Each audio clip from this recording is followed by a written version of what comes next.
और इस बीच आपको सीधे ले चलते हैं गुजरात की नवसारी, जहां पर प्रधानमंत्री नरेंद्र मोदी क्या कुछ कह रहे हैं आपको भी सुनाते हैं। पास लॉजिस्टिक्स पार्क, वेयर हाउसिंग, स्वास्थ्य सुविधाएं, ट्रेनिंग और स्किल डेवलपमेंट की सुविधा भी होगी।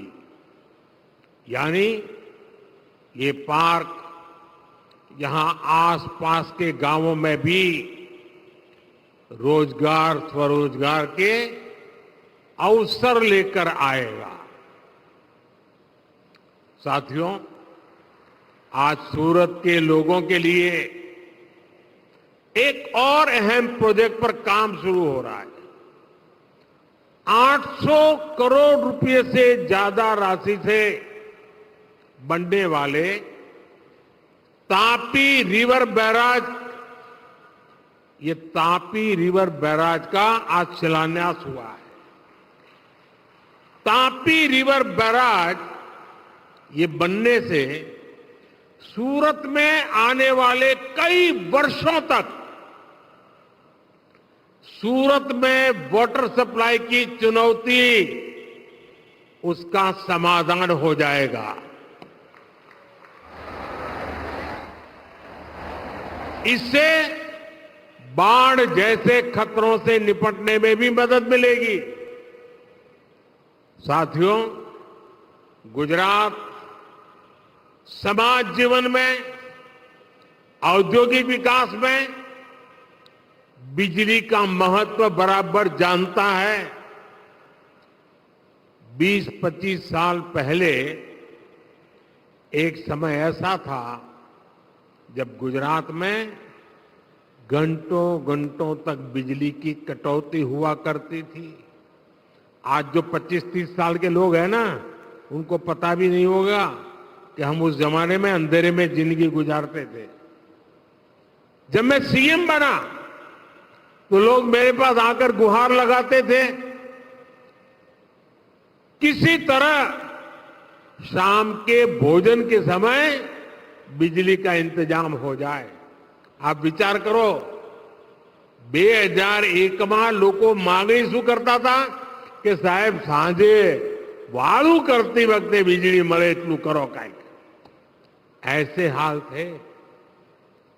बिजली उत्पादन में तब यहां अनेक मुश्किलें थी। कोयला चाहिए था तो हमें दूर से लाना पड़ता था, फिर विदेश से मंगाना पड़ता था। गैस से बिजली बनाते तो वो भी इंपोर्ट करनी पड़ती थी।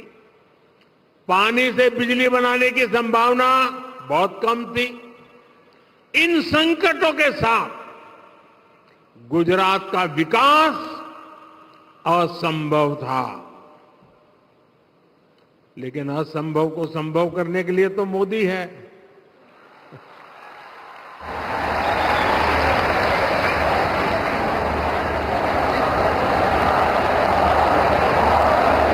मोदी है तो इसलिए हमने गुजरात को बिजली के संकट से निकालने के लिए आधुनिक टेक्नोलॉजी को बढ़ावा देना शुरू किया। हमने सौर ऊर्जा, सोलर एनर्जी पर बल दिया। हमने विंड एनर्जी, पवन ऊर्जा पर बल दिया। आज गुजरात में सौर और पवन ऊर्जा से बहुत बड़े पैमाने पर बिजली बनाई जा रही है। साथियों, 21वीं सदी के भारत में बिजली पैदा करने में हमारे परमाणु घरों की भूमिका और बढ़ने जा रही है। आज ही तापी के काकरापार परमाणु ऊर्जा प्लांट में 2 नए रिएक्टर राष्ट्र को समर्पित किए गए हैं। ये दोनों reactor made in India technology से तैयार किए गए हैं। एक बार भारत माता की जय बोल करके इस आत्मनिर्भर की सिद्धि के लिए गर्व से हाथ ऊपर कीजिए, भारत माता की। ये दिखाता है कि आज भारत कैसे हर क्षेत्र में आत्मनिर्भर हो रहा है। अब इस प्लांट से गुजरात को अधिक बिजली मिल पाएगी, यहां के औद्योगिक विकास में और मदद मिलेगी। साथियों, नवसारी हो, वलसाड़ हो, दक्षिण गुजरात का एक क्षेत्र आज अभूतपूर्व विकास के दौर से गुजर रहा है। यहां का इंफ्रास्ट्रक्चर लगातार आधुनिक हो रहा है। और जब मैं सोलार एनर्जी की बात करता हूं, અને જ્યારે આપણા ગુજરાત એટલે તો આપણે તો કાણી પાઈ નો હિસાબ રાખનારા લોકો, બરાબર કે નહીં? હિસાબ કિતાબમાં પાક્કા ને? હમણાં મોદી એક બીજી ગેરંટી આપી છે, તમારા તો એકદમ લાભની જ છે। 300 યુનિટ સુધી મફત વીજળીનો કાર્યક્રમ।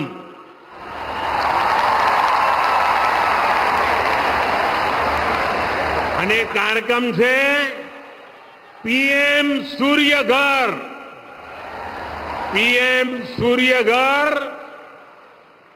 300 યુનિટ વીજળી મફત। લગભગ મધ્યમ વર્ગનું કુટુંબ હોય, એસી હોય, પંખા હોય, ફ્રીજ હોય, વોશિંગ મશીન હોય, આ બધું એમાં આવી જાય। અને કેવી રીતે? તો ઘર ઉપર સોલાર પેનલ લગાવીને વીજળી પેદા કરવાની। એ પેનલ લગાવવા માટે સરકાર પૈસા આપશે, બેંકમાંથી લોન આપશે। અને ત્રીજું, તમે 300 યુનિટ કરતા વધારે વીજળી પેદા કરવી હોય અને તમારી જરૂરત કરતા વધારે વીજળી વેચવી હોય તો એ વીજળી સરકાર ખરીદી લેશે, તમને એમાંથી પણ પૈસા મળશે। બોલો, વકરો એટલો નફો છે કે નહીં? જરા બોલો તો ખરા, વકરો એટલો નફો છે કે નહીં? તો ગુજરાતમાં તો ઘેર ઘેર આ ઘરના ઉપર સોલાર વીજળી, સૂર્યવાળી વીજળી અને વીજળી મફતવાળા કામમાં જોડાઈ જાઓ। આ મોદીની ગેરંટી છે। इस क्षेत्र से देश की पहली बुलेट ट्रेन भी गुजरने जा रही है। ये क्षेत्र देश के बड़े आर्थिक केंद्रों मुंबई और सूरत को जोड़ने जा रहा है। साथियों, अब नवसारी की पहचान औद्योगिक विकास के लिए होने लगी है, लेकिन नवसारी सहित ये पूरा दक्षिण गुजरात खेती में भी बहुत आगे है। भाजपा सरकार ने जब यहां किसानों को सुविधाएं देनी शुरू की तो फलों की खेती का चलन बढ़ा। यहां का हाफूस आम, बलसाड़ी आम, नवसारी का चीकू, ये तो पूरी दुनिया में कितना मशहूर है। मैं जहां भी जाता हूं लोग ये सुनाते हैं मुझे। डबल इंजन सरकार आज हर कदम पर किसानों को मदद दे रही है। नवसारी के किसानों को पीएम किसान सम्मान निधि से भी 350 करोड़ रुपए से ज्यादा की मदद मिली है। साथियों, मोदी ने देश के गरीब, किसान, युवा और महिला सभी को सशक्त करने की गारंटी दी है। और ये गारंटी सिर्फ योजनाएं बनाने की नहीं है, बल्कि जो हकदार है उन तक योजनाओं का पूरा लाभ पहुंचाने की भी गारंटी है। मोदी की गारंटी इस बात के लिए है कि देश का कोई भी परिवार अभाव में न रहे, उसे गरीबी में जीना न पड़े। इसलिए सरकार अपनी तरफ से लाभार्थियों के पास आ रही है, लाभार्थियों को जा जा करके खोज रही है, उन्हें योजनाओं से जोड़ रही है। साथियों, कांग्रेस ने लंबे समय तक देश में और गुजरात में सरकारें चलाई हैं, लेकिन कभी आदिवासी क्षेत्रों की, समंदर के तट पर बसे गांवों की सूध नहीं ली। यहां गुजरात में भाजपा सरकार ने उमरगाम से लेकर अंबाजी तक पूरे आदिवासी पट्टे में हर मूल सुविधा पहुंचाने के लिए अविरत काम किया। लेकिन देश के स्तर पर ऐसा नहीं हुआ। 2014 तक देश में 100 से अधिक जिले विकास में अंतिम छोर पर थे, कोई पूछने वाला नहीं था। इनमें से अधिकतर आदिवासी बाहुल्य जिले थे। पिछले 10 वर्षों में हमने इन जिलों को तेज विकास के लिए आकांक्षी बनाया। आज आकांक्षी जिला अभियान, उसकी वजह से देश के 100 जिले विकास में तेजी से आगे बढ़ रहे हैं। भाइयों और बहनों, मोदी की गारंटी वहां से शुरू होती है जहां दूसरों से उम्मीद खत्म होती है। देश के गरीब को पहली बार ये भरोसा हुआ है कि उसे पक्का घर मिलेगा, क्योंकि मोदी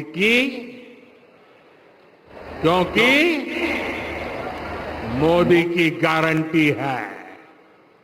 गरीब से गरीब को पहली बार ये भरोसा हुआ है कि उसे भूखा नहीं सोना पड़ेगा, उसे दर्द नहीं सहना पड़ेगा, क्योंकि